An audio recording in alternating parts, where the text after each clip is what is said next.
اللهم صل على محمد وعلى محمد رحم الله من يقرأ الفاتحة. بسم الله الرحمن الرحيم. الحمد لله رب العالمين الرحمن الرحيم مالك يوم الدين إياك نعبد وإياك نستعين اهدنا الصراط المستقيم صراط الذين أنعمت عليهم غير المغضوب عليهم ولا الضالين. بسم الله الرحمن الرحيم. قل هو الله أحد الله الصمد لم يلد ولم يولد ولم يكن له كفوا أحد. بسم الله الرحمن الرحيم. قل هو الله الصمد كفوا أحد. بسم الله الرحمن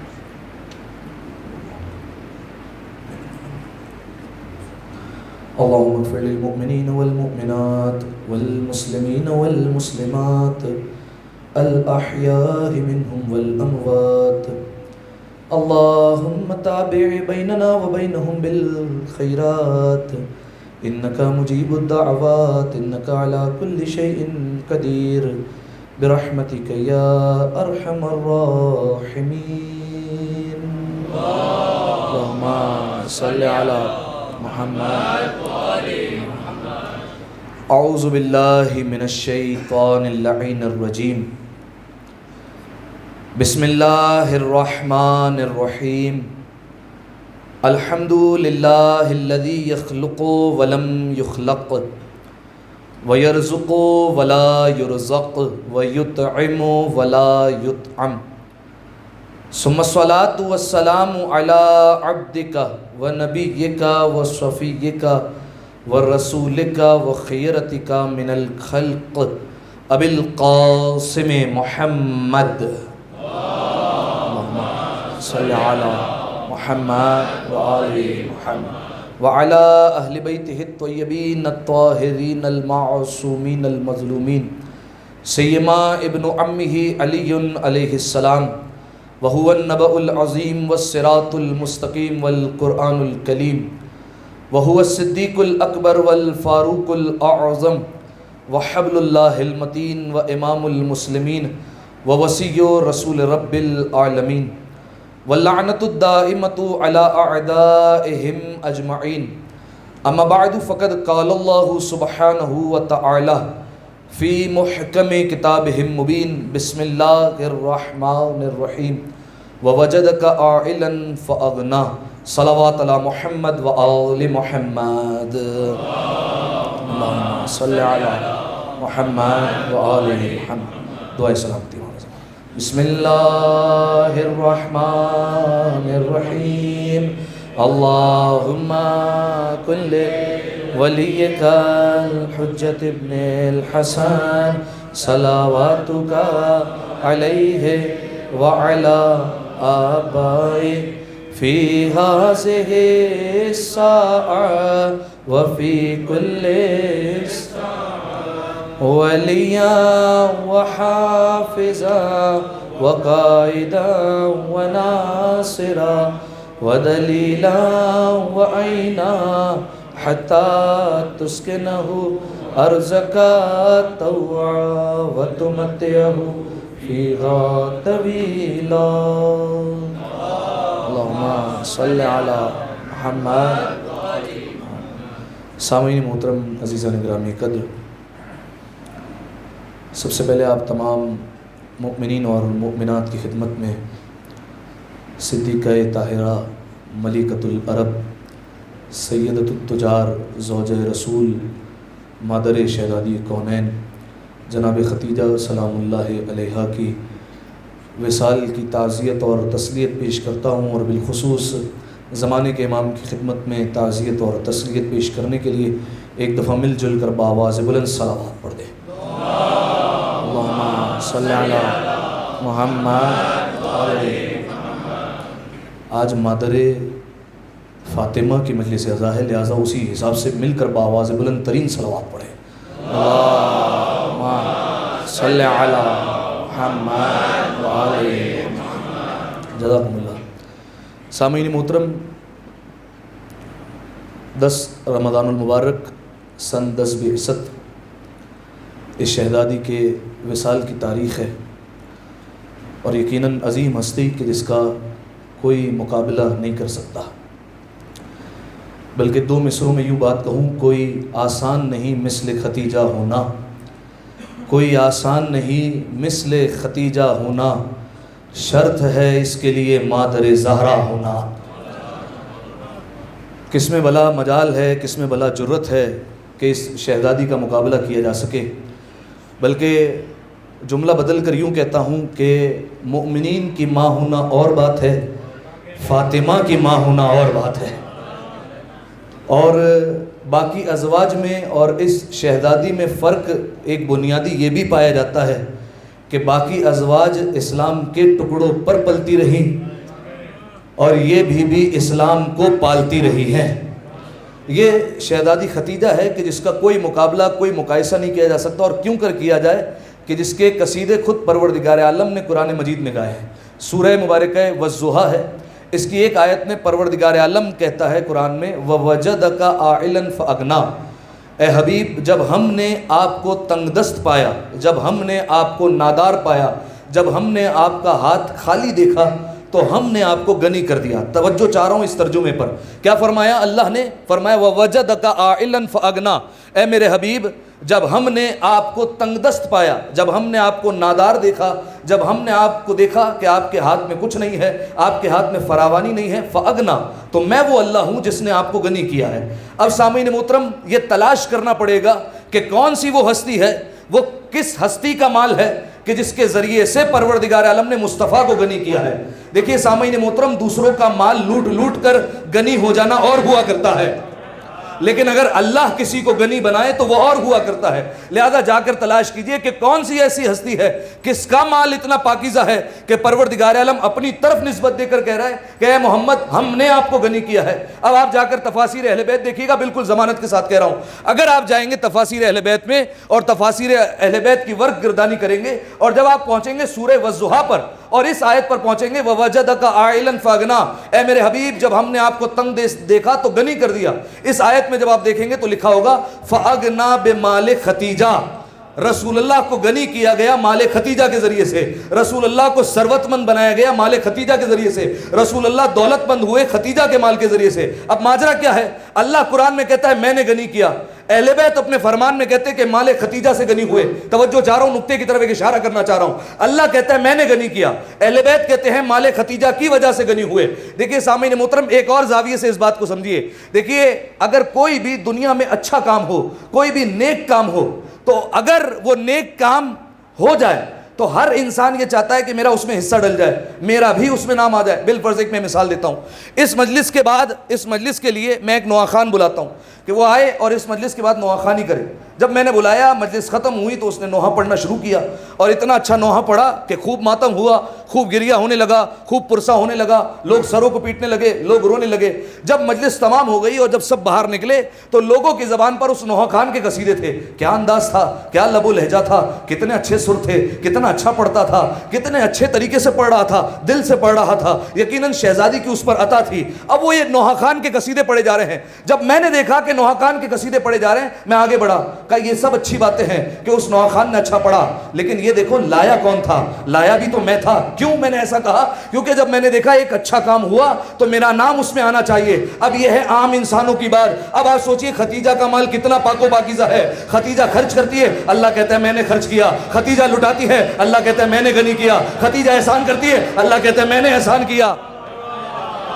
اب آپ سوچئے کتنا مال پاک و پاکیزہ ہوگا کہ پروردگار عالم خود اپنی طرف نسبت دے رہا ہے کہ ختیجہ کا مال نہیں ہے، گویا یہ میرا مال ہے، میں اس مال کے ذریعے سے مصطفیٰ کو غنی کر رہا ہوں۔ ایک دفعہ صلوات ہدیہ کریں مل کر بآواز بلند، اللہم صلی علی محمد وآل محمد۔ اس سے بہتر صلوات ہدیہ کریں گے، اللہم صلی علی محمد وآل محمد۔ تو اب پروردگار عالم نے جناب ختیجہ کے مال کے قرآن مجید میں قصیدے گائے ہیں۔ اب آپ یہ دیکھیے کہ یہ بی بی ختیجہ کے مال کے اب کچھ تاریخ میں بیان کرنا چاہ رہا ہوں۔ یہ بی بی ختیجہ کا لقب ہے ملیکۃ العرب۔ دیکھیے بی بی کو یہ نہیں کہا گیا کہ یہ ملکہ ہے، کہا گیا ملیکہ ہے۔ عربی زبان میں بڑی باریکیاں پائی جاتی ہیں، چاہتے تو کہہ دیتے کہ ملکہ عرب ہے، نہیں، کہا ملیکۃ العرب۔ ملکہ اور ملیکہ میں کیا فرق ہے؟ ملکہ وہ ہوتی ہے کہ جس کے اقتدار کو زوال آ سکتا ہے، جس کا اقتدار مٹ سکتا ہے۔ ملیکہ وہ ہوتی ہے کہ جس کا اقتدار دنیا میں بھی رہے، آخرت میں بھی باقی رہے، اس کو کہتے ہیں ملیکہ۔ اسی طریقے سے بی بی کا ایک لقب ہے سیدۃ التجار. کیا لقب ہے؟ سیدۃ التجار. ہاں یعنی تجارت کرنے والوں کی سردار، تجارت کرنے والوں کی سیدہ. باقاعدہ تاریخ میں یہ بات موجود ہے کہ جب بی بی ختیجہ کا مال تجارت نکلنے والا ہوتا تھا تو سارے تاجر بی بی کے گھر پر آتے تھے، درمیان میں پردہ کھینچا جاتا تھا، بی بی ایک طرف ہوتی تھی، تاجر ایک طرف بیٹھتے تھے، اور پھر ہر شے کی جو قیمت ہوتی تھی وہ جناب ختیجہ سے پوچھ کر رکھی جاتی تھی. Bibi Khatija market rate طے کرتی تھی، اس دام پر یہ چیزیں بکنی چاہیے. کسی میں جرت نہیں ہوتی تھی کہ بی بی ختیجہ کے بات کی مخالفت کرے. لہذا یہ جناب ختیجہ کا مال تھا کہ جو اکثر اونٹوں پر سفر کیا کرتا تھا. تاریخ میں روایت بیان کی گئی ہے کہ تقریباً 70,000 اونٹ پر بی بی ختیجہ کا مال تجارت جاتا تھا. ایک روایت. دوسری روایت 80,000 اونٹوں پر صرف مال تجارت جاتا تھا. آپ میرے لفظوں پر غور نہیں کر رہے. میں یہ نہیں کہہ رہا ہوں کہ 80,000 اونٹوں پر بی بی ختیجہ کا سارا مال جاتا تھا. میں کہہ رہا ہوں بی بی ختیجہ کا صرف مال تجارت جاتا تھا. آپ یہ سوچئے صرف مال جو بکنے جا رہا ہے وہ اتنا ہے کہ 80,000 اونٹوں پہ جا رہا ہے. دوسری روایت. تیسری روایت 1,60,000 اونٹوں پر بی بی ختیجہ کا مال نکلا کرتا تھا. اور اگلی روایت کمال کی سنیے. فرمایا بی بی ختیجہ کا جب قافلہ مکہ سے نکلتا تھا یمن کے لیے تو قافلہ اونٹوں کی تعداد، اونٹوں کی قطار اتنی لمبی ہوا کرتی تھی کہ بی بی کا پہلا اونٹ یمن میں داخل ہوتا تھا، آخری اونٹ مکہ سے نکلا کرتا تھا. پہلا یمن میں داخل ہو رہا ہے، آخری مکہ سے خروج کر رہا ہے. یہ بی بی کا مال تجارت تھا جو اس طریقے سے جایا کرتا تھا. اور ہر سال جب یہ قافلہ پلٹ کر آتا تھا تو کوئی پوچھنے کی بات نہیں ہوتی تھی. سب سے زیادہ کس کو منافع ہوا؟ سب کی زبان پر ایک ہی بات ہوتی تھی کہ خویلد کی بیٹی ختیجہ کو سب سے زیادہ منافع ہوا ہے. ہر سال یہی ہوتا تھا. لیکن کچھ عرصے، کچھ سال بیچ میں ایسے آئے، مکمل ہسٹری پیش کر رہا ہوں آپ کے سامنے. کچھ سال ایسے آئے کہ بی بی ختیجہ نے محسوس کیا کہ پچھلے سالوں میں، گزشتہ سالوں میں مجھے جتنا منافع ہوتا تھا اتنا اس سال نہیں ہو رہا ہے. وجہ کیا ہے؟ سارا مال بک کر بھی آ رہا ہے لیکن منافع اتنا نہیں آ رہا میرے ہاتھ میں. وجہ کیا ہے؟ تو جناب ختیجہ سمجھ گئی کہ درمیان سے میرے مال کو چرایا جا رہا ہے، میرے مال کی چوری کی جا رہی ہے. ایک دفعہ بی بی نے جانے دیا، دوسری دفعہ یہی واقعہ پیش آیا، بی بی نے پھر درگزر کیا. اب جب تیسری مرتبہ یہی واقعہ ہوا کہ بی بی ختیجہ کو اپنا منافع کم لگا تو بی بی نے کہا کہ اب چلو سیدوں کی ڈیوری پر چلتے ہیں اور فیصلہ کرواتے ہیں. چلو ابو طالب کے صحن میں. بی بی نے حیا کا برقع سر پہ لیا اور اپنے صحن سے خرامہ خرامہ چلتے ہوئے آئی جناب ابو طالب کے صحن میں. درمیان میں پردہ لگا، جناب ابو طالب ایک طرف بیٹھے، ایک طرف جناب ختیجہ، یا جملہ بدل کر کروں، ایک طرف ولیوں کے سردار کا باپ بیٹھا ہے اور ایک طرف کائنات کی عورتوں کی سردار کی ماں بیٹھی ہوئی ہے. دونوں سردار بیٹھے ہوئے ہیں اور آپس میں گفتگو چل رہی ہے. جناب ابو طالب نے کہا اے ختیجہ آپ کا یہاں آنا کیسے ہوا؟ آپ نے کس مقصد سے ہمارے صحن کا رخ فرمایا ہے؟ فوراً جناب ختیجہ نے کہا ہے ابو طالب بات یہ ہے کہ مجھے ہر سال جتنا منافع ہوتا ہے میں پچھلے 3 برس سے محسوس کر رہی ہوں کہ مجھے اتنا منافع نہیں ہو رہا. مجھے یہ لگتا ہے کہ میرا مال درمیان سے چرا لیا جاتا ہے. جناب ابو طالب نے کہا اچھا یہ بات ہے. اے ختیجہ آپ اطمینان رکھ کر واپس پلٹ جائیے. اب ابو طالب ضمانت لے رہا ہے، علی کا بابا کہہ رہا ہے کہ اب آپ کے مال کو کوئی نقصان نہیں پہنچے گا. اب یہ ابو طالب کی ضمانت ہے کہ آپ کے مال میں کوئی کمی پیش نہیں آئے گی. جناب ختیجہ وہاں سے اٹھی اور چل دی. جناب ابو طالب نے اپنے نوکروں کو بلایا، خادم آئے سارے. جیسے ہی سارے خادم آئے کہا ایک کام کرو، جا کر مکہ کے سرداروں میں اعلان کرو کہ ابو طالب کے گھر پر کھانا ہے، سارے آ جائیں. بلکہ جملہ بدل کر کہتا ہوں، کہو ابو طالب کے گھر پر آج بھی کھانا ہے. سارے ابو طالب کے ٹکڑوں پر پلنے والے بلاؤ سب کو. سب کے سب آئے اور جناب ابو طالب کے صحن میں پہنچے. سب بیٹھ گئے. جناب ابو طالب نے کہا، اس خطبے کو کہا جاتا ہے خطبۃ القریش. جناب ابو طالب نے خطبہ دیا وہاں پر اور کہا ہے قریش کے لوگوں، ابھی خویلد کی بیٹی ختیجہ میرے پاس آئی تھی. تم ختیجہ کے نام سے واقف ہو اور تم یہ بھی جانتے ہو کہ ختیجہ کو ہر سال منافع سب سے زیادہ ہوتا ہے. لیکن خویلد کی بیٹی نے مجھ سے شکایت کی ہے کہ پچھلے 3 برس سے اس کے مال میں کچھ کمی آ رہی ہے. یقیناً کسی نہ کسی نے چرایا ہے. تم میں سے کون ہے جس نے ختیجہ کے مال کی طرف میلی نگاہوں سے دیکھا ہے؟ تم میں سے کون ہے جس نے ختیجہ کا مال چوری کیا ہے؟ از خود بتا دے، ورنہ ابو طالب اگر پتہ لگائے گا بعد میں اچھا نہیں ہوگا. اب کسی میں اتنی ہمت نہیں کہ ابو طالب کے سامنے زبان کھولے. سب کے سب چپ بیٹھے ہیں. اب جناب ابو طالب نے سوچا کہ کوئی اور ترکیب لگانی پڑے گی جس سے جناب ختیجہ کا مال محفوظ ہو. کہا اچھا ایک کام کرو، تم میں سے کون کون چاہتا ہے کہ ختیجہ کا شراکت دار ہو جائے، یعنی ختیجہ کا پارٹنر ہو جائے بزنس میں؟ تجارت کا جب قافلہ نکلے تو تم بھی ختیجہ کے پارٹنر ہو. کون چاہتا ہے؟ اب سب کہنے لگے اے ابو طالب آپ یہ کیسی باتیں کر رہے ہیں، کہاں ختیجہ کا مال، کہاں اس کے اونٹوں کی قطار، کتنے کتنے اونٹوں پر اس کے خزانوں کی چابی آ جاتی ہے، ہماری کہاں مجال ہے کہ ہم ختیجہ کے پارٹنر بن سکیں، ہم اس کے مال میں شراکت داری کر سکیں، یہ تو ہم سب نہیں کر سکتے ہیں، کس طریقے سے یہ ہوگا؟ کہا یہ ابو طالب کہہ رہا ہے جس کے گھر میں ایک اونٹ ہے وہ ایک اونٹ لے کر آئے، جس کے پاس ایک گھوڑا ہے وہ ایک گھوڑا لے کر آئے، جس کے پاس بھیڑیں ہیں وہ بھیڑیں لے کر آئے، جس کے پاس بکریاں ہیں وہ بکریاں لے کر آئے، جس کے پاس سونا موجود ہے وہ سونا لے کر آئے، جس کے پاس چاندی ہے وہ چاندی لے کر آئے، جس کے پاس یہ سب نہیں ہے اگر گھر میں جو پڑی ہے تو وہ لے کر آئے، جو نہیں ہے تو گندم لے کر آئے، جتنا لاؤ گے اس سے دگنا لے کر جانا، جو ایک اونٹ لائے گا اسے 2 اونٹ دیے جائیں گے، جو 2 گھوڑے لائے گا اسے 4 گھوڑے دیے جائیں گے، جو چند بکریاں لائے گا اسے دگنی بکریاں دی جائے گی، کہا لے آؤ سارے مال۔ سارے دوڑ دوڑ کر گئے اپنے گھروں کی طرف اور سب لے کر آئے۔ اب تاریخ میں ایسے افراد کے نام بھی موجود ہیں، میں نام نہیں لے سکتا، ایسے وی آئی پی افراد تھے کہ جنہوں نے اپنے گھروں سے سوئیاں بھی اٹھا لی اور لے کر آئے اور آ کر جناب ابو طالب کے سامنے رکھا، یہ سب ہم دینا چاہتے ہیں۔ اب محرک کتنا جو ہے وہ چالاک ہے اور کتنا جو ہے وہ بدبخت ہے کہ لکھتا ہے کتنے سخی تھے، سوئی بھی اسلام کے نام پر قربان کر دی۔ جاہلوں، سوئی قربان نہیں کی تھی، منافع کی لالچ میں آئے تھے، اسے قربان کرنا نہیں کہتے ہیں، قربان کرنا اور ہوا کرتا ہے۔ لہذا ایک ایک سوئی لے کر آئے۔ ایک حضرت کہنے لگے اے حضرت ابو طالب میں ختیجہ کے مال میں اپنا کنواں بھی شامل کرتا ہوں، یعنی آپ سوچئے سوئی تو لائی جا سکتی ہے، کنواں تو گھر سے نہیں لایا جا سکتا، میں کنواں بھی دیتا ہوں، اور جب تجارت سے قافلہ واپس آ جائے تو مجھے اس کا بھی منافع دیا جائے۔ جناب ابو طالب نے کہا سب مال یہیں پر رکھو، بے فکر ہو جاؤ۔ ابو طالب نے زبان دی ہے جب ختیجہ کا قافلہ تجارت واپس آئے تو ابو طالب کی ڈیوری پر آنا اور اپنا اپنا منافع لے کر چلے جانا۔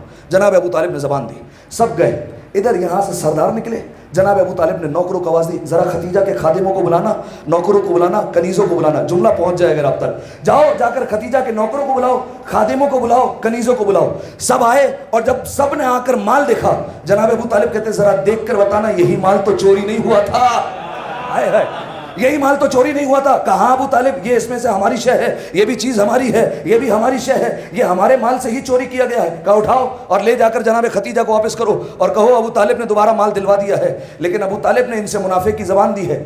اب گئے اور یہ سارے نوکروں نے جناب ختیجہ کو واقعہ سنایا۔ جب قافلہ تجارت واپس پلٹ کر آیا تو سب کے سب جناب ابو طالب کے گھر کے باہر کھڑے۔ اب دیکھیے چوری اس دفعہ نہیں ہوئی، وجہ کیا ہے؟ کیونکہ جناب ابو طالب نے چوروں کو چوکیدار بنا دیا تھا۔ جو چور تھے وہی نیزہ لے لے کر اکڑ اکڑ کر چلے تھے، خبردار کسی نے اس مال کی طرف نگاہیں اٹھا کر دیکھا، ختیجہ کا مال نہیں، ہمارا بھی مال اس میں جا رہا ہے۔ جس کے سونے کی ایک ڈلی جاتی تھی وہ بھی آواز اٹھا کر آنکھیں اٹھا کر بات کرتا تھا، اس میں ہمارا بھی مال جا رہا ہے۔ لہذا سارے کے سارے جناب ابو طالب کے گھر کے باہر کھڑے ہوئے، اور جب جناب ابو طالب کے گھر کے باہر آئے تو اب اتنی دیر میں جناب ختیجہ آئی، حسب عادت پردہ کھینچا گیا، جناب ابو طالب بیٹھے۔ جناب ختیجہ نے کہا اے ابو طالب آپ کا بڑی شکر گزار ہوں کہ آپ نے میرے مال کو چوری ہونے سے بچا لیا، ان کا منافع میں نے الگ کر دیا ہے، آپ ان کو اپنے حساب سے تقسیم کر دیجیے گا، یہ میں آپ کے لیے ہدیہ لائی ہوں، یہ آپ قبول کر لیجیے۔ جناب ابو طالب نے کہا بی بی آپ تو جانتی ہے ہم احسان کرنے کی اجرت نہیں لیا کرتے ہیں، ہمارا یہ مزاج نہیں ہے۔ کہا کہ پھر میں آپ سے ایک گزارش کرنا چاہتی ہوں اگر آپ تسلیم کر لیں۔ جناب ابو طالب نے کہا کہیے۔ کہا میری ایک خواہش ہے اور ایک فرمائش ہے، وہ یہ کہ میں چاہتی ہوں کہ آپ کا بھتیجا محمد اگلے سال میرا تجارت کا قافلہ لے کر جائے۔ اس وقت رسول اللہ کی عمر مبارک تھی 24 سال، کتنی عمر تھی؟ 24 سال۔ اور کہنے لگی کہ جب سے آپ کا بھتیجا 18 سال کا ہوا ہے تجارت کے چھوٹے چھوٹے قافلے لے کر جاتا ہے اور میں نے اس کے بڑے چرچے سنے ہیں، لہذا اب محمد 24 سال کا ہے، 6 سال کا تجربہ بھی ہے، لہذا میں چاہتی ہوں کہ میرا مال تجارت آپ کا بھتیجا محمد لے کر جائے۔ جناب ابو طالب نے کہا کہ یہ محمد سے پوچھنا پڑے گا۔ رسول اللہ سے جب پوچھا گیا، رسول اللہ نے کہا اے چچا جان میں راضی تو ہوں لیکن میری کچھ شرطیں ہیں۔ پہلی شرط تو یہ ہے کہ مال صرف وہ لے جاؤں گا تجارت پر جو صرف حلال کا ہوگا، حرام مال کی تجارت محمد نہیں کرے گا۔ کہا جناب ختیجہ نے کہا اے محمد بے فکر ہو جائیے، ہمارے قافلے میں سارا مال ایسا ہی جاتا ہے، آپ مطمئن رہیے۔ اگلے سال کا انتظار ہونے لگا۔ اگلا سال جب آیا رسول اللہ آ گئے، جناب ختیجہ کے اونٹوں کی قطاریں لگی ہوئی ہیں اور قافلہ روانہ ہو رہا ہے شام کی طرف، اور رسول اللہ جا رہے ہیں قافلہ لے کر۔ کئی لوگ ہیں، کئی تاجر ہیں جو اس قافلے میں ساتھ جا رہے ہیں۔ بی بی ختیجہ نے اپنے غلام کو آواز دی، کیا نام تھا غلام کا؟ کیا نام تھا؟ میسرہ۔ یہ میسرہ بی بی کا غلام تھا، یا بی بی اس کو اپنے قافلے تجارت پر منشی بناتی تھی، یعنی سارا حساب و کتاب اس کے پاس ہوتا تھا، سارا بی بی کو جو ہے وہ حساب کتاب یہ لا کر دیتا تھا، ساری خبریں یہ لا کر دیا کرتا تھا۔ بی بی ختیجہ نے میسرہ کو بلایا، میسرہ اس سال تم جانتے ہو ہمارے قافلے میں تبدیلی آئی ہے؟ جی بی بی اس دفعہ قافلے کی دیکھ بھال مجھے نہیں محمد کو کرنی ہے۔ کہا تم بھی ساتھ جاؤ گے لیکن تمہارا صرف ایک کام ہے۔ کہا وہ کیا؟ کہا تمہیں جانا ہے ساتھ میں اور صرف محمد کو دیکھنا ہے، محمد کی دیکھ بھال کرنی ہے. واپس جب پلٹ کر آؤ تو بتانا کہ محمد میں تم نے کیا کیا دیکھا ہے, کیونکہ میں اسے مظہر العجائب سمجھتی ہوں, اس میں سے عجائبات ظاہر ہوتے ہیں, مجھے ایسا لگتا ہے. لہٰذا تم جاؤ, واپس جب آنا تو مجھے من و ان خبر کرنا کہ تم نے محمد میں کیا کیا باتیں دیکھی ہیں. اور دیکھو محمد کی ہر بات ماننا, اگر وہ کہے کہ مال کو نفع میں بیچو تو نفع میں بیچنا, اگر وہ کہے نقصان میں بیچو تو نقصان میں بیچنا, اگر وہ کہے سورج چمک رہا ہو, وہ کہے رات ہے تو کہہ دینا رات ہے, اگر رات کے ستارے چمک رہے ہو اور وہ کہے کہ دن ہے تو کہہ دینا کہ دن ہو رہا ہے, اس کی ہر بات ماننا. کہا ٹھیک ہے بی بی. یہ قافلہ گیا اور قافلے میں رسول اللہ نے عجیب جو ہے وہ طریقہ کار اپنایا. ابتدا کے کچھ دن رسول اللہ نے اپنا مال تجارت نکالا ہی نہیں بیچنے کے لیے, سب اپنا مال تجارت بیچتے رہے اور رسول اللہ پر نعوذ باللہ ہنستے رہے. یہ محمد کیا کرنے آیا ہے, یہ تو تجارت کرنے آیا تھا. ختیجہ نے اس دفعہ اپنا نقصان کروا دیا, کس کے ہاتھوں میں مال تجارت دے دیا کہ یہ بیچتا ہی نہیں ہے مال. رسول اللہ انتظار کر رہے ہیں. جب 3-4 دن گزر گئے اور سب کا مال ختم ہو گیا, رسول اللہ نے میسرہ کو حکم دیا, اب لگاؤ ہمارا مال تجارت. اب جو آتا تھا رسول اللہ دگنی قیمت, تگنی قیمت, چگنی قیمت, 4 گنا 5 گنا پر بیچ کر آئے. اور جب یہ قافلہ آیا تو میسرہ آ کر جناب خدیجہ کو کہتا ہے, بی بی بے فکر ہو جائیے, پچھلے 8 سالوں میں جتنا منافع نہیں ہوا ہے اتنا محمد کے قدموں نے منافع کروا دیا ہے. اتنا محمد کے قدموں کا صدقہ ہے کہ ہمیں منافع ہو گیا ہے. کہا میسرہ وہ ٹھیک ہے, لیکن یہ بتا کہ تو نے محمد میں کیا کیا باتیں دیکھی ہیں. کہا بی بی عجیب معجزات رونما ہوئے. توجہ سے سنیے گا, حق الیقین علامہ مجلسی نے ان باتوں کو لکھا. کہا عجیب باتیں دیکھی ہے. کہا جب وہ چلتے تھے تو ان کا قد متوازن تھا, ان کا قد ایک درمیانہ تھا, لیکن جب بھی کوئی لمبے قد کا شخص ان کے برابر میں آتا تھا تو رسول اللہ کا قد بڑا ہو جایا کرتا تھا, اور وہ جو لمبے قد والا تھا وہ گردن تک رسول اللہ سے چھوٹا دکھائی دیا کرتا تھا. کہا ایسا کیوں تھا؟ کہا لگتا ہے ان کے خالق کو منظور نہیں تھا کہ محمد سے کوئی بڑا نظر آئے, لہذا ہر ایک محمد سے چھوٹا دکھائی دیا کرتا تھا. اب آپ دیکھیے پروردگار عالم کی کیا مشیت ہے کہ ہر ایک محمد سے نیچے نظر آئے. اب اگر محمد حسنین کو کاندھوں پر اٹھا لے, اب اگر حسنین کو کاندھوں پر لے کر گلی گلی پھرتے رہے تو یہ اللہ کا ارادہ ہوگا. بی بی نے کہا اور تو نے کیا دیکھا میسرہ, اور بتا. کہا بی بی عجیب بات یہ تھی کہ جس کنویں پر ہم عرصے سے رکتے تھے اور ہمیں پتا تھا کہ اس میں کھارا پانی ہے اور اس کا پانی نیچے ہوا کرتا تھا, کہا لیکن محمد کا کرم ایسا تھا, اپنا لعاب دین اس میں ڈالتا تھا, کنویں کا پانی اوپر ہوتا تھا. کہا وہ پانی کھارا نہیں میٹھا ہو جایا کرتا تھا. جب سارا قافلہ پانی پی لیتا تھا پھر پانی اپنے مقام پر واپس چلا جایا کرتا تھا. کہا اور کیا دیکھا؟ کہا بی بی ہم نے دیکھا بادل اس کے سر پر ہمیشہ رہتا تھا, ہم نے کبھی نہیں دیکھا کہ بادل اس سے جدا ہوا ہو. کہا اس کی وجہ؟ کہا اس کے خالق کو منظور نہیں تھا کہ اس کا سایہ نظر آئے. جب بادل ہوتا تھا تو محمد کا سایہ نہیں ہوتا تھا. کہا سایہ کیوں برداشت نہیں تھا؟ کہا اس وجہ سے کہ اس کا خالق شاید چاہتا نہیں تھا کہ امت کے قدم محمد کے سائے پر بھی آ جائے. آپ نے غور نہیں کیا کہ جس کے قدم محمد کے سائے پر بھی نہ آ سکے اسے امت کہتے ہیں, اور جو دوش رسالت پر سوار ہو جائے اسے اہل بیت کہا جاتا ہے. صلوات پڑھ دو یا علی. ایک دفعہ صلوات پڑھیں مل کر باواز بلند. اللہم صلی علی محمد. اچھا میسرہ اور کیا دیکھا تو نے؟ کہا بی بی عجیب بات یہ تھی کہ جب کائنات کا رسول آرام کے لیے لیٹتا تھا, رات کا اندھیرا ہوتا تھا, رات کا سناٹا ہوتا تھا, سنیے گا, رات کا سناٹا ہوتا تھا, ہاتھ کو ہاتھ سجائی نہیں دیتا تھا, بندے کو بندہ نظر نہیں آتا تھا, لیکن اگر ہمیں ڈھونڈنا ہو کہ محمد کہاں ہے تو ہم محمد کو آسانی سے ڈھونڈ لیتے تھے. کہا وہ کیسے؟ کہا محمد کے چہرے کا نور اتنا تھا کہ وہ بتاتا تھا کہ محمد کہاں ہے. کہا جب محمد آرام کے لیے لیٹتے تھے تو چادر کالی رنگ کی اوڑھتے تھے, اس کے باوجود محمد دکھائی دے دیتے تھے کہ ان میں سے محمد کون ہے.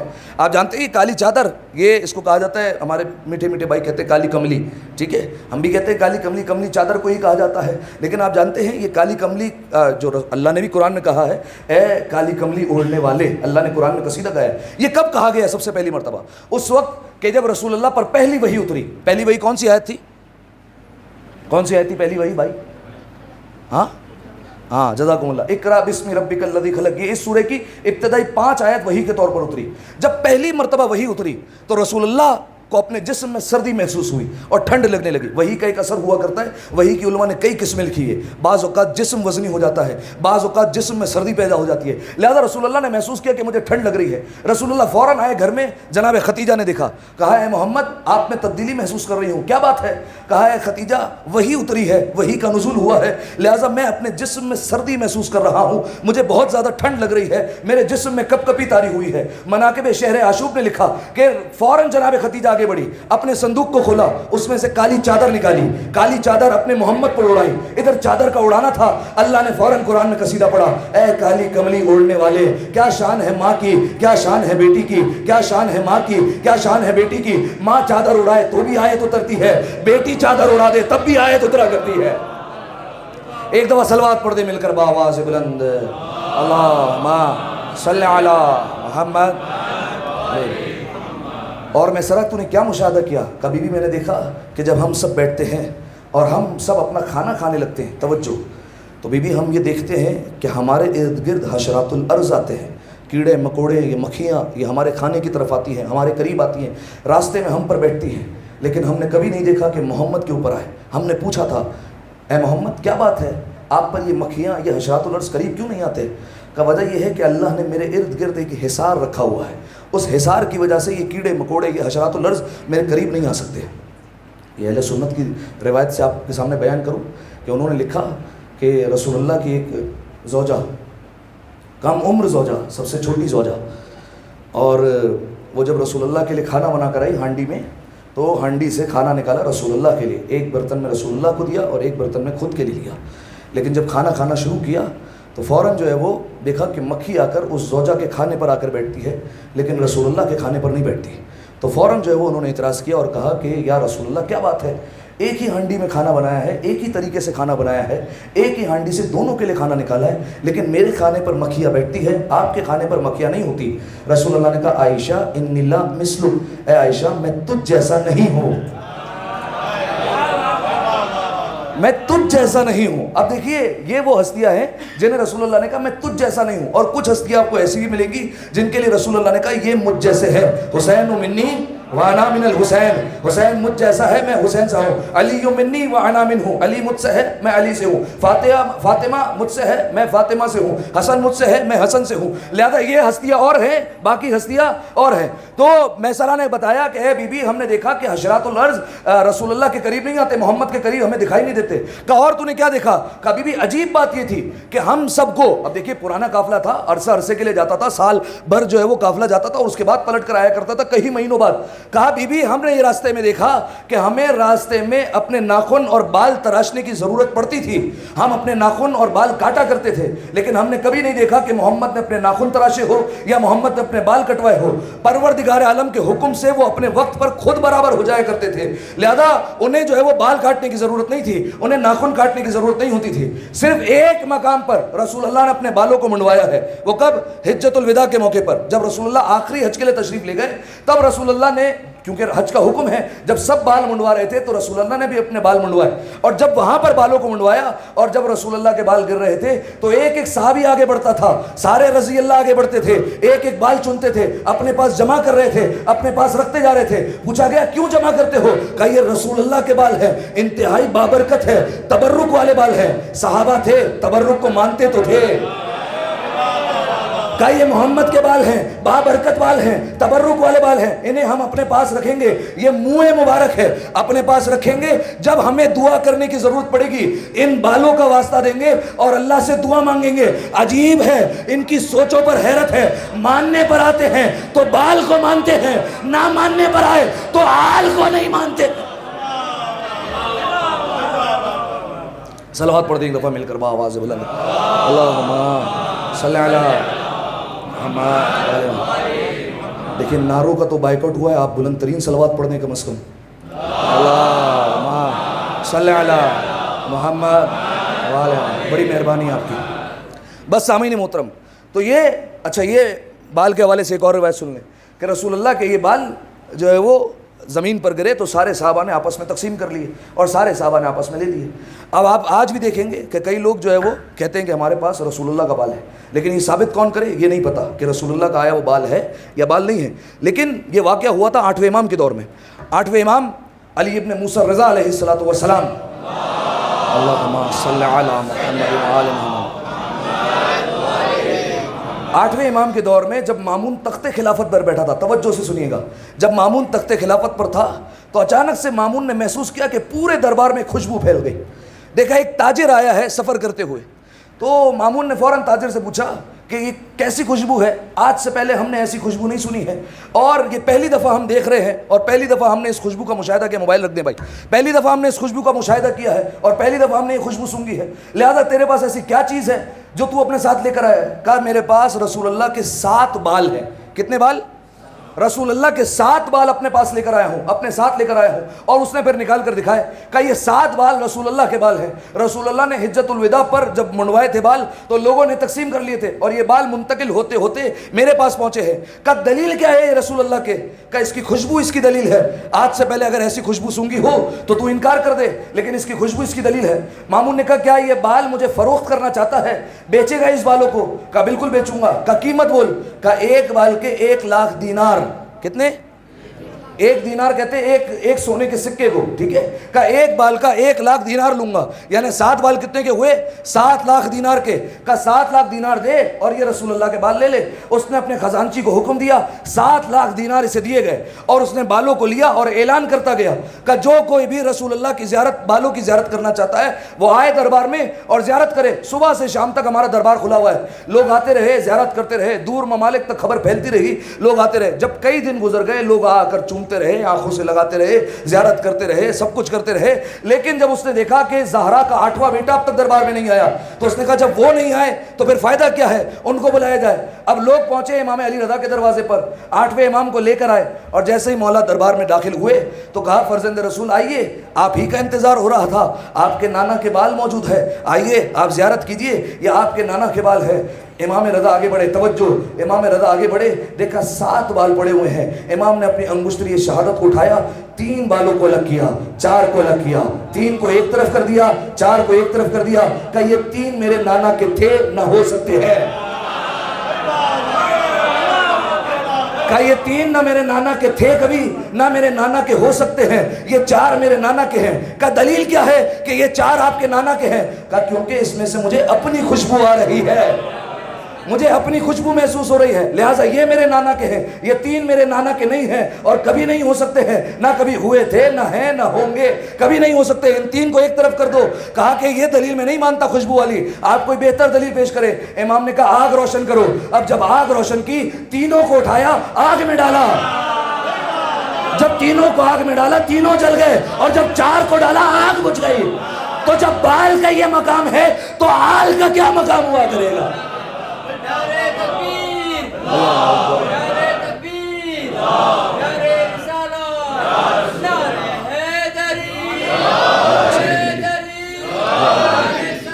اللہم صلی علی محمد وعلی محمد. تو خیر، رسول اللہ قافلہ تجارت واپس لے کر آئے. جناب میسران نے ساری تفصیلات بی بی خدیجہ کو بتائی، اور پھر جب ساری تفصیلات بتائی گئی تو بی بی خدیجہ بڑی متاثر ہوئی رسول اللہ سے، اور فوراً اپنا رشتہ بھیجا رسول اللہ کے لیے. اور کیا تفصیلات ہیں وہ انشاءاللہ کسی موقع پر بیان کروں گا کہ کس طریقے سے رشتہ ازدواج ہوا اور پھر کس طریقے سے نکاح ہوا، کیا واقعات تھے، انشاءاللہ کسی اور موقع پر. تو جب نکاح ہو گیا اور جب عقد ہو گیا تو اب سب عورتوں نے، قریش کی جتنی عورتیں تھیں انہوں نے رسول اللہ کا بائیکاٹ کر دیا، اور بی بی خدیجہ کا بھی بائیکاٹ کیا گیا. اور بی بی خدیجہ کو یہ تانا دیا گیا، یہ پہلے میں کنایتاً پیش کر چکا ہوں، اشارتاً دوبارہ عرض کر دیتا ہوں. بی بی خدیجہ کو ایک شعر کے ذریعے سے تانا دیا گیا، اور وہ شعر کیا تھا؟ اس کا مفہوم یہ تھا کہ اے خدیجہ، تم نے کس مفلس سے، کس یتیم سے، کس ناچار سے اور کس بندے سے تم نے شادی کر لی ہے؟ بڑے بڑے بادشاہوں کے، بڑے بڑے تاجروں کے تمہارے لیے رشتے آئے، لیکن تم نے سب کے رشتوں کو ٹھکرا دیا.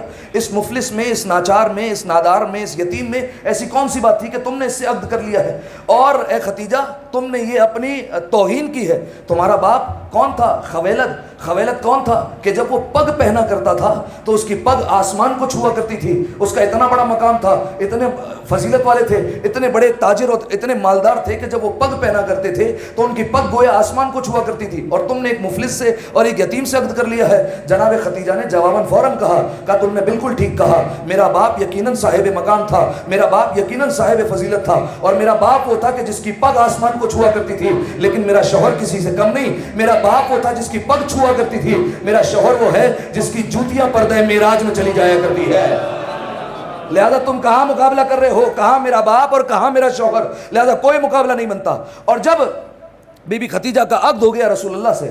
اب سوال یہ ہوتا ہے کہ جو بی بی خدیجہ کی اتنی دولت جو میں نے آپ کے سامنے بیان کیا کہ پہلا اونٹ یمن میں داخل ہو رہا ہے, آخری اونٹ مکے سے نکل رہا ہے, تو یہ اتنی دولت استعمال کہاں ہوئی, کہاں صرف ہوئی, کدھر خرچ کر دی گئی اتنی دولت کہ آخر میں یہ وقت آیا کہ بی بی خدیجہ کے پاس کفن خریدنے کے پیسے نہیں تھے. اتنی دولت گئی کہاں اور کہاں کہاں صرف کی گئی, یہ آپ سے سوال ہے, بتائیے کدھر جو ہے وہ جناب خدیجہ کی دولت صرف کی گئی, کہاں خرچ کی گئی بی بی خدیجہ کی دولت.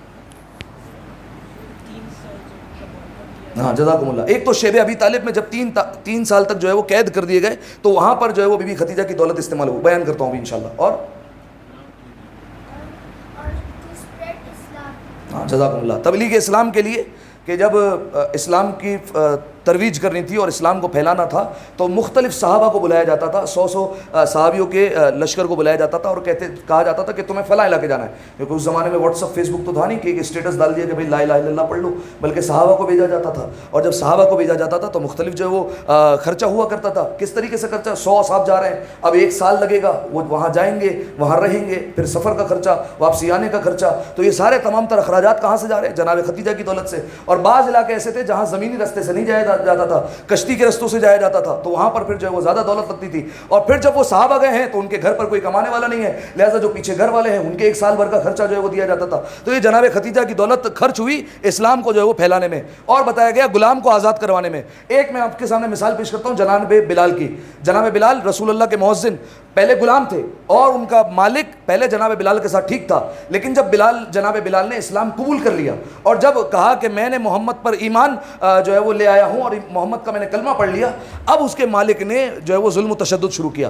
جناب بلال کو مارا جانے لگا, روزانہ تازیانے مارے جاتے ہیں, حتیٰ کہ ایک زمین جس کا نام ہے ہرہ, یہ ہرہ اتنی سخت اور گرم زمین ہوا کرتی تھی کہ اگر اس پر کچا گوشت پھینک دیا جائے تو چند لمحوں میں پک جایا کرتا تھا. لہذا جناب بلال کو برہنہ پیٹ کر کے یہاں پر لٹایا جاتا تھا اور ایک بھاری پتھر ان کے سینے پر رکھ دیا جاتا تھا اور پھر اس پتھر پر مارا جاتا تھا تاکہ جو ہے وہ جناب بلال کے سینے پر تکلیف ہو. یہ دوسری اذیت. پھر اور کون سی اذیت دی جاتی تھی کہ جناب بلال, دیکھیے اسلام جو ہے وہ آج یہ ہمیں بڑی آسانی سے مل گیا, ہمیں بڑا شکر کرنا چاہیے کہ ہمیں بیٹھے بٹھائے گھر میں محبت اہل بیت مل گئی, ہمیں رسول اللہ کا کلمہ پڑھنے والے ہو گئے, علی ولی اللہ پڑھنے والے ہو گئے, ورنہ پرانے زمانے میں سابقہ زمانے میں بڑی مشقتوں سے یہ اسلام جو ہے وہ قبول کیا گیا. لہذا جناب بلال کا سر حوض میں ڈال دیا جاتا اور جب تک سانسیں نہ اکھڑتی سر باہر نہ نکالا جاتا, اور جب باہر نکالتے لمحے بھر کے لیے سانس لینے دیتے, پھر حوض میں پانی کے حوض میں ڈال دیتے اور پھر جب سانس اکھڑتی پھر جو ہے وہ نکالتے. تو یہ سلسلہ چلتا رہتا. جب خبر رسول اللہ تک پہنچی تو رسول اللہ نے کہا کہ یہ بلال کو ہم آزاد کروانا چاہتے ہیں. تو اس مالک نے ایسی قیمت لگائی کہ رسول اللہ خرید ہی نہ سکے. اس نے کہا 400 زرد کھجوروں کے درخت لوں گا, 400 سرخ کھجوروں کے درخت لوں گا, اتنے اونٹ لوں گا, اتنی دولت دوں گا, اتنا سونا, اتنا چاندی, یہ جب سب آپ مجھے دیں گے تو پھر میں بلال کو آزاد کروں گا.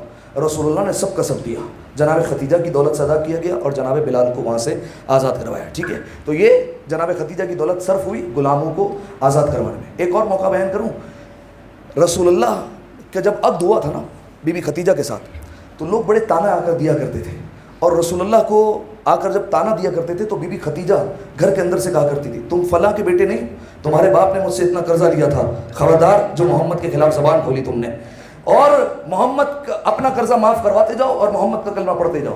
ایک قرضے معاف کرتی اور ایک, اب اہل سنت کی کتاب سے میں آپ کے سامنے روایت پڑھتا ہوں, مسلمانوں کے خلیفہ اول وہ کہتے ہیں کہ بی بی خدیجہ روزانہ اتنا سونا درمیان میں لگا دیتی تھی کہ ہم ایک دوسرے کو نہیں دیکھ سکتے تھے, اتنا درمیان میں سونا لگا دیتی تھی, اور آ کر کہتی تھی, لوگوں کو دعوت دیتی تھی کہ اے لوگوں آؤ اپنی اپنی کلہاڑیاں ساتھ لے کر آؤ اور یہاں آ کر جتنا مرضی ہو سونا کاٹو, اپنی جھولیاں بھرو اور لے کر جاؤ, لیکن شرط یہ ہے کہ میرے محمد کا کلمہ پڑھتے جاؤ, میرے محمد پر ایمان لے آؤ, جتنا سونا چاہیے لے کر جاؤ.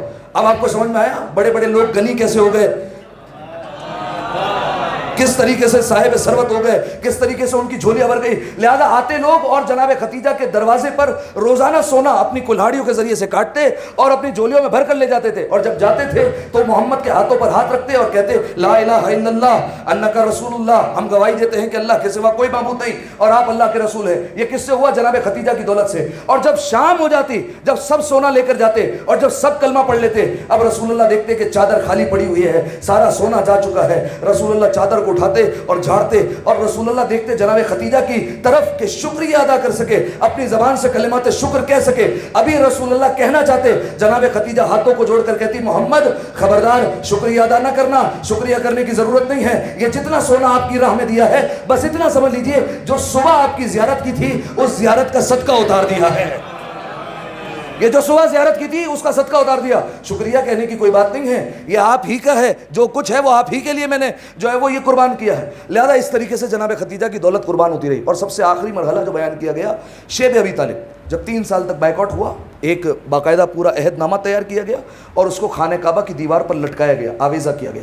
اس میں یہ لکھا تھا کہ بنی ہاشم کے ساتھ کوئی تجارت نہیں کرے گا، نہ ان سے کوئی بیٹی لے گا، نہ انہیں کوئی بیٹی دے گا، انہیں کوئی کھانا فروخت نہیں کرے گا، ان کے لیے ساری راہیں بند کر دو اور انہیں اذیت دے دے کر مار دو۔ اس طریقے کا عہد نامہ یہ تیار ہوا اور خانہ کعبہ کی دیوار پر لگا۔ 3 سال تک یہ سارا خانوادہ بنی شیب ابی طالب میں قید ہو گیا۔ اب دولت یہاں پر بی بی خدیجہ کی کام آئی۔ کس طریقے سے؟ ایک فرد روزانہ نکلتا ہے خفیہ طور پر، کس لیے؟ جتنے افراد ہیں سب کے لیے کھانا لینے کے لیے، لیکن جب پتہ چلتا ہے، معلوم ہوتا ہے کہ بنی ہاشم کا فرد ہے، تو جو دام ہوتا ہے، جو قیمت ہوتی ہے، اس پر کھانا نہیں دیا جاتا، 4 گنا 5 گنا رکھ کر قیمت پر کھانا دیا جاتا ہے، اور پھر جو ہے وہ سارے خانوادے کو اس طریقے سے کھانا دلایا جاتا ہے۔ ٹھیک ہے، اب ایک وقت یہ آیا کہ 3 سال تک رہے، اور 3 سال میں کچھ عرصہ ایسا آیا کہ اب دولت ختم ہو گئی بی بی خدیجہ کی، اب کھانا لینے کے بھی جو ہے وہ پیسے نہیں ہیں۔ تو اب کس چیز کی باری آئی؟ اب وہاں پر جو درخت موجود تھے، وہاں پر جو جھاڑیاں موجود تھیں، ان کو کاٹا جانے لگا اور ان کو کھایا جانے لگا۔ درخت کی چھالیں، درخت کے پتے، جڑیں اور ان چیزوں کو کھایا جانے لگا اور اپنا گزارا کیا جانے لگا۔ کوئی بتا سکتا ہے اس وقت شہزادی کونین کی کیا عمر مبارک تھی؟ جناب سیدہ کی 2 سال۔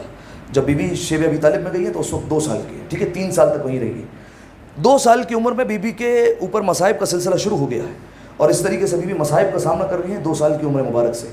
حالت یہ ہو گئی، عالم یہ ہو گیا کہ اب جب بچے بھوک سے بلکنے لگے وہاں پر، تو مائیں چولہے پر، یعنی جو اس زمانے میں چولہا روشن کیا جاتا تھا جس طریقے سے، اس پر ہانڈیاں رکھتی تھی اور اس میں کنکریاں ڈال کر ہلاتی تھی اور بچوں کا دل بہلاتی تھی کہ کھانا پک رہا ہے، اور پھر آخر میں جڑی بوٹیاں انہیں کھلائی جاتی تھی زندہ رہنے کے لیے۔ اور جب 3 سال مکمل ہوئے تو جو عہد نامہ خانہ کعبہ کی دیوار پر لٹکایا گیا تھا اسے دیمک کھا گئی اور وہ عہد نامہ ختم ہو گیا، تو سارے بنی ہاشم آزاد ہوئے اور شیب ابی طالب سے باہر آئے۔ لیکن جب باہر آئے، جو آخری کے دن تھے، اس میں جناب خدیجہ نے جو جڑی بوٹیاں کھائی تھی، اس میں ایک زہریلی جڑی بوٹی آ گئی جس سے جناب خدیجہ بیمار ہوئی، اور جب آئی تھی بی بی شیب ابی طالب تک تو اپنے قدموں پر آئی تھی، لیکن اب جب واپس جا رہی ہیں تو اتنی بیمار ہو چکی ہے بی بی کہ بی بی سے چلا نہیں جا رہا۔ ایک طرف سے رسول اللہ نے سہارا دیا، ایک طرف سے مولا کائنات نے سہارا دیا، اور علماء لکھتے ہیں خدیجہ کو شیب ابی طالب سے گھر تک ایسے لے جایا گیا جیسے ایک زندہ لاش کو لے کر جایا جاتا ہے، اس طریقے سے بی بی خدیجہ کو لے کر جایا گیا۔ اور جب بی بی خدیجہ بیمار ہیں تو انسیت کون کرتی ہے؟ جناب سیدہ اپنی ماں کو آ کر دلاسا دیتی ہے، اپنی ماں کو تسلی دیتی ہے۔ بس سامعین محترم، چند جملے مصائب کے سماعت فرمائیے اور مجھے اجازت دے دیں۔ سامعین محترم، جب بی بی خدیجہ کا آخری وقت آیا تو بی بی خدیجہ نے رسول اللہ کو بلایا۔ رسول اللہ جیسے آئے تو کہا، یا رسول اللہ، خدیجہ آپ سے معافی طلب کرتی ہے۔ کہا، اے خدیجہ کیا بات ہو گئی؟ کہا کہ یا رسول اللہ، میں آپ کی جیسے حق تک خدمت نہ کر سکی، اگر کوئی کوتاہی رہ گئی ہو، اگر میں نے خدمت کرنے میں کوئی کمی کر دی ہو تو یا رسول اللہ مجھے معاف کر دیجیے گا۔ رسول اللہ نے فوراً کہا، اے خدیجہ ایسی بات نہیں ہے، آپ کے احسانات اتنے ہیں کہ امت سب نہیں اٹھا سکتی ہے۔ آپ نے امت پر بھی احسان کیے، اسلام پر بھی احسان کیے، مجھ پر بھی احسان کیے۔ عزادارو، آج رونے کے لیے صرف ایک جملہ کافی ہے کہ فاطمہ کی ماں دنیا سے جا رہی ہے، بس اس سے بڑھ کر کوئی جملہ کہنے کی ضرورت نہیں، جیسے آپ کا دل چاہے ویسے روتے رہے۔ جناب خدیجہ نے رسول اللہ سے وصیتیں کرنا شروع کی، کہا، اے محمد، میں نے آپ کا حق ادا نہیں کیا۔ رسول اللہ نے کہا، نہیں خدیجہ، ایسی بات نہیں ہے، آپ نے میرا حق ادا کیا اور احسان ادا کیا۔ آپ جانتے ہیں دوسری وصیت کیا کی؟ جناب خدیجہ نے کہا، اے محمد، آپ خود کہہ رہے ہیں کہ میں نے امت پر احسان کیا ہے، اے محمد، میرے بعد میری اس بچی کا خیال رکھیے گا۔ جناب سیدہ کی طرف اشارہ کیا جس کی عمر مبارک ہے 5 برس۔ کہا، اے محمد، میرے بعد اس بچی کا خیال رکھیے گا، ایسا نہ ہو قریش کی عورتیں میری بچی کو نقصان پہنچا دے، ایسا نہ ہو کوئی میلی آنکھوں سے میری بیٹی کی طرف دیکھ لے، ایسا نہ ہو میری بیٹی کو کوئی اذیت پہنچائے۔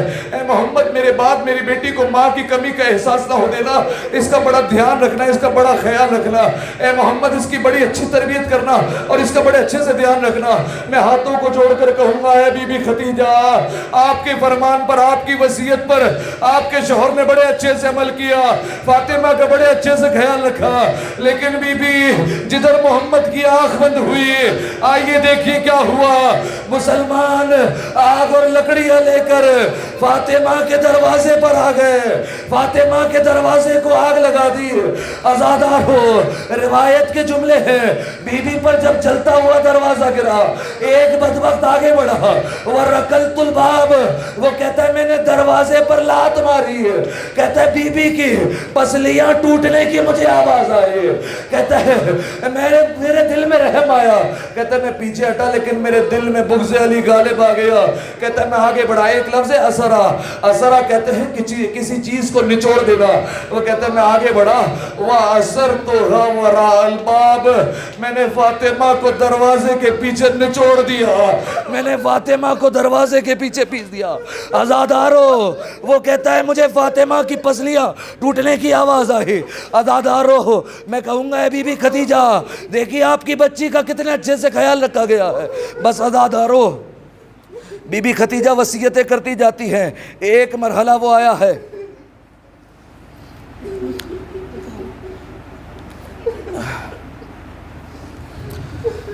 آزادارو رونے میں کبھی محسوس نہیں کیجئے گا، گریے کو اپنے بلند رکھیے گا۔ بس آزادارو، بی بی ختیجہ وصیت کرتی جاتی ہے اور کہتی جاتی ہے محمد میرے بعد میری بچی کا خیال رکھنا۔ بس آزادارو، ایک مرحلہ وہ آیا کہ اے محمد آخری وصیت رہ گئی، لیکن شرم درمیان میں آتی ہے، آپ چلے جائیں میں اپنی بچی کو وصیت کروں گی۔ بس آزادارو، رسول اللہ گئے ہیں، جناب ختیجہ نے فاطمہ کو قریب بلایا، سینے سے لگایا اور کہتی ہے میری بچی اپنے بابا سے کہنا کہ میری ماں کے پاس جتنی دولت تھی وہ سب قربان کر دی، اب ختیجہ کے پاس کفن خریدنے کے بھی پیسے نہیں ہیں، اپنے بابا سے کہنا جس چادر میں وہی اترا کرتی تھی وہ چادر کا کفن دے دے۔ بس آزادارو، جناب فاطمہ روتے روتے نکلی ہیں، ابھی باہر گئی ہیں، رسول اللہ کو دیکھا، رسول اللہ سے لپٹ گئی، بابا اماں کہہ رہی ہے جو دولت تھی آپ پر قربان کر دی، اب میرے پاس دولت نہیں ہے، کفن کیسے خریدیں گے؟ اماں کہتی ہے آپ کی چادر کا کفن دے دینا۔ بس آزادارو، اتنے میں جبرائیل نازل ہوا اور کہا اے محمد اللہ کہہ رہا ہے ختیجہ کے کفن کا انتظام ہم کریں گے۔ بھائی خدا کے لیے اس کو صحیح کر لو یار، کا کفن کا انتظام ہم کریں گے۔ بس آزادارو، ادھر جناب جبرائیل آئے، ایک کفن آیا، اس کے 5 ٹکڑے کر دیے گئے، ایک ٹکڑا جناب ختیجہ کو دیا گیا۔ آزادارو جانتے ہیں باقی کے 4 ٹکڑے کہاں گئے؟ روایت کے جملے ہیں جب جناب فاطمہ کا آخری وقت تھا، جناب فاطمہ نے اپنی بچی کو بلایا، زینب کبریٰ کو، کہا اے زینب وہ صندوق دیکھ رہی ہو اس میں کفن کے ٹکڑے ہیں، ذرا وہ لے کر آنا۔ جناب زینب گئے، وہ صندوق لے کر آئے، صندوق کو کھولا، اس میں 4 کفن کے ٹکڑے تھے، کہا اے میری بچی زینب جنت سے 5 کفن کے ٹکڑے آئے تھے، ایک تمہاری نانی ختیجہ کا ہوا، ایک تمہارے نانا رسول اللہ کو دے دیا، اب 3 ٹکڑے رہ گئے، ایک تمہاری ماں کا ہے، جب میری شہادت کا وقت آئے اپنے بابا کو دینا کہ مجھے کفن دے دے، کہا یہ ایک ٹکڑا اپنے بھیا حسن کو دینا، 21 رمضان کو وہ تم سے مانگے گا، یہ تمہارے بابا علی کا کفن ہے۔ کہا اماں یہ آخری ٹکڑا؟ کہا یہ آخری ٹکڑا تمہارے بھیا حسن کا ہے، اسے دے دینا۔ آزادارو کفن کے ٹکڑے ختم ہو گئے، زینب تڑپ گئی، زینب کا دل لرز گیا، کہا اماں نانا کا کفن بھی آیا، اماں بابا کا کفن بھی آیا، آپ کا کفن بھی آیا، بھیا حسن کا کفن بھی ہے، اماں میرے حسین کا کیا قصور ہے؟ میرے حسین کا کفن نہیں آیا۔ بس آزادارو، جناب سیدہ نے کہا زینب تو دیکھے گی کربلا میں حسین کا لاشا 3 دن تک بے گور و کفن، اجرکم اللہ اجرکم اللہ زہرا، شہزادی کوئی غم نہ دے، کہ 3 دن تک لاشا بے گور و کفن رہے گا۔ اس کے بعد جناب سیدہ نے ایک کرتا نکالا، کہ یہ کرتا ہے، جب حسین رخصت آخر کے لیے آئے میرے حسین کو یہ کرتا دے دینا۔ کہا اماں یہ کیسا کرتا ہے؟ کہ یہ وہ کرتا ہے جسے میں سیتی جاتی تھی اور روتی جاتی تھی، یہ اپنے بھیا حسین کو دینا۔ بس آزادارو حسین کی رخصت آخر آئی، امام حسین آئے، جناب فضہ سے کہا اماں فضہ ذرا وہ کرتا تو لے آنا جس سے میری ماں سیتی جاتی تھی اور روتی جاتی تھی۔ ادادارو جناب فضہ گئی چھپا کر کرتا لا رہی تھی۔ جناب زینب نے کہا فضہ میرے حق کا واسطہ بتاؤ ہاتھ میں کیا ہے؟ کہا حسین نے کرتا منگایا ہے۔ زینب نے رو کر کہا فضہ یہ کرتا نہیں حسین نے کفن منگا لیا ہے۔ بس ادادارو کرتا لیا۔ جناب زینب آئے، کہا حسین تم بھی جا رہے ہو؟ علی اکبر بھی چلے گئے، عباس بھی چلے گئے، اب زینب کا کون سہارا ہے؟ کہا زینب نانا کا وعدہ وفا کرنا ہے۔ اس کے بعد جناب زینب نے کہا بھیا آخری مرتبہ ذرا میرے قریب آنا۔ اب جو حسین قریب آیا، آزادارو جو سینوں میں دل رکھتے ہو ذرا آوازوں کو بلند کرنا۔ کہا بھیا ذرا اپنے گریبان کو تو چاک کرنا۔ حسین نے گریبان چاک کیا۔ زینب نے بڑھ کر گلے کا بوسہ لیا۔ کہا زینب کیا کرتی ہو؟ کہا اماں کا آخری وقت تھا، اماں نے کہا تھا زینب میں نہ ہوں گی، لیکن جب حسین رخصت آخر کے لیے آئے، ارے اس جگہ کا بوسہ لینا جہاں چھری چلنے والی ہے، جہاں خنجر چلے گا، یہ کہنا تھا۔ حسین نے کہا زینب ذرا بازوؤں سے چادر تو ہٹانا۔ اب جو چادر ہٹائی حسین نے بوسہ لینا شروع کیا، رو رو کر کہتے جاتے تھے زینب 21 رمضان بابا کا آخری وقت تھا، بابا نے کہا تھا حسین میں نہ ہوں گا، ارے میری نیابت میں میری بچی کے بازوؤں کا بوسہ۔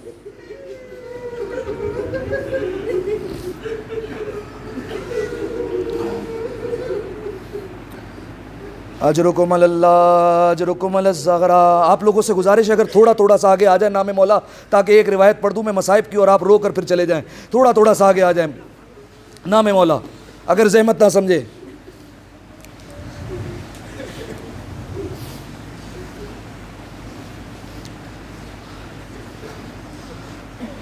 امید کرتا ہوں آپ تک آواز آ جائے گی، جیسے بھی آواز پہنچ رہی ہے گریہ کیجیے گا۔ مادر فاطمہ کا آج ماتم کرنے بیٹھے ہیں۔ بس عزادارو آخری روایت سماعت فرمائیے گا۔ بس عزادارو جناب خدیجہ کا گھر سے جنازہ چلا ہے، جب رسول اللہ دفنا کر واپس آئے ہیں دیکھا فاطمہ رو رہی ہے، بابا میری ماں کو واپس لے کر آ جائیے، بابا میں ماں کے بغیر نہیں رہ سکتی۔ عزادارو رسول اللہ نے بشارت دی فاطمہ تمہاری ماں جنت میں موجود ہے۔ بس عزادارو آخری روایت چھٹے امام کی روایت ہے کہ ایک وقت ایسا آئے گا جب میری نانی خدیجہ دنیا میں دوبارہ پلٹ کر آئیں گے۔ کہا مولا کب؟ کہا جب میرے بیٹے کا ظہور ہوگا، کربلا میں عدالت لگائی جائے گی، رسول اللہ پلٹ کر آئیں گے، رسول اللہ آواز دے کر کہیں گے اے لوگو تم میں سے اگر کسی کا حق باقی ہے، میرے بیٹے کا ظہور ہو گیا ہے، آؤ اپنا حق لے کر جاؤ، اپنا حق مجھ سے لے لو۔ عزادارو امام صادق کہتے سب سے پہلے خدیجہ آئیں گے، اور خدیجہ کے لیے نہیں، ساتھ میں فاطمہ زہرا اماں کا بازو تام کرا رہی ہوں گی۔ عزادارو آپ نے غور نہیں کیا، بازو پکڑ کر وہی چلتا گئے جس کی پسلیاں ٹوٹی ہوئی ہوتی ہیں۔ عزادارو جناب خدیجہ کر کہیں گے اے محمد کیا میں نے آپ کی امت کا حق ادا نہ کیا تھا؟ کیا کوئی کوتاہی ہو گئی تھی؟ کیا کوئی کمی رہ گئی تھی؟ رسول اللہ کہیں گے نہیں خدیجہ تم نے سب حق ادا کیے، تمہارے اتنے احسان ہے امت سر نہیں اٹھا سکتی۔ بس عزادارو امام صادق کہتے ہیں یہ وقت ہوگا جناب خدیجہ ہاتھوں سے برقعے کا دامن ہٹائے